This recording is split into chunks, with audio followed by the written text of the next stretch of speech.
Ils se donnent rendez-vous quelque part ici, au cœur de la forêt de l'État de Géorgie. À l'abri des regards, les membres de la Georgia Security Force, une milice d'extrême droite, ont dressé un camp pour un week-end un peu particulier.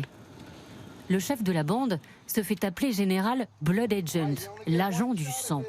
Le sigle du groupe armé qu'il a fondé en 2014, il le porte toujours sur le cœur. Il y a quelques jours, nous avons pu suivre un de leurs entraînements mensuels. Les gars, il nous reste peu de temps avant les élections. On ne sait pas à quoi s'attendre, mais on sera prêts. L'Amérique redoute les heurts le jour de l'élection et ceux qui suivront. Alors eux se préparent à défendre leur pays, à défendre la paix, insiste-t-il. Pour moi, le meilleur scénario possible, ce serait que les gens se rebellent pacifiquement, en gardant leurs responsabilités.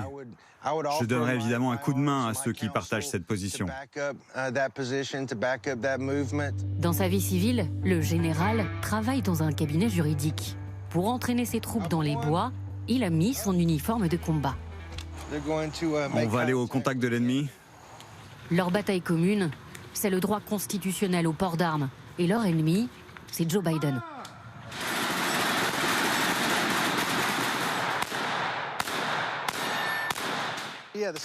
Le second amendement, oui, il est menacé.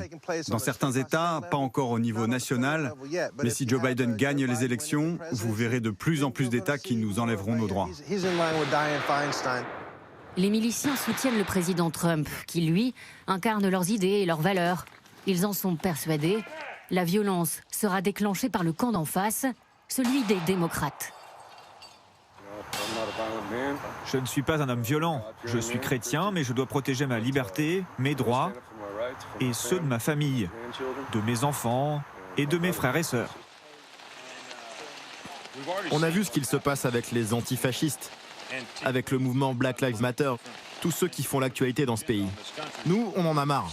Nous, la majorité silencieuse, on ne va pas garder le silence plus longtemps.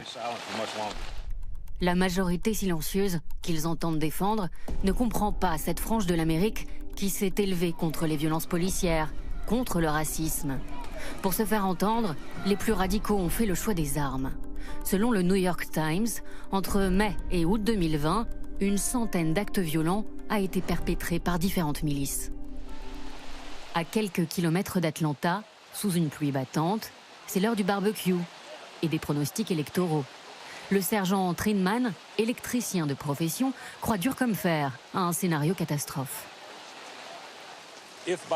Si Biden gagne, il ne verra pas sa journée d'inauguration. Je pense que Biden va être tué.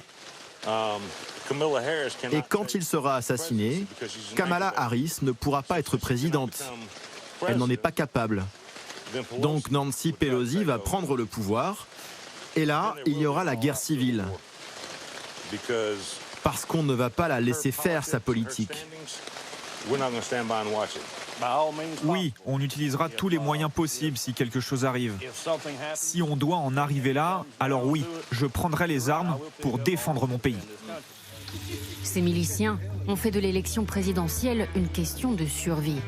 À quelques heures du scrutin, une majorité d'Américains redoutent que le pays bascule dans la violence.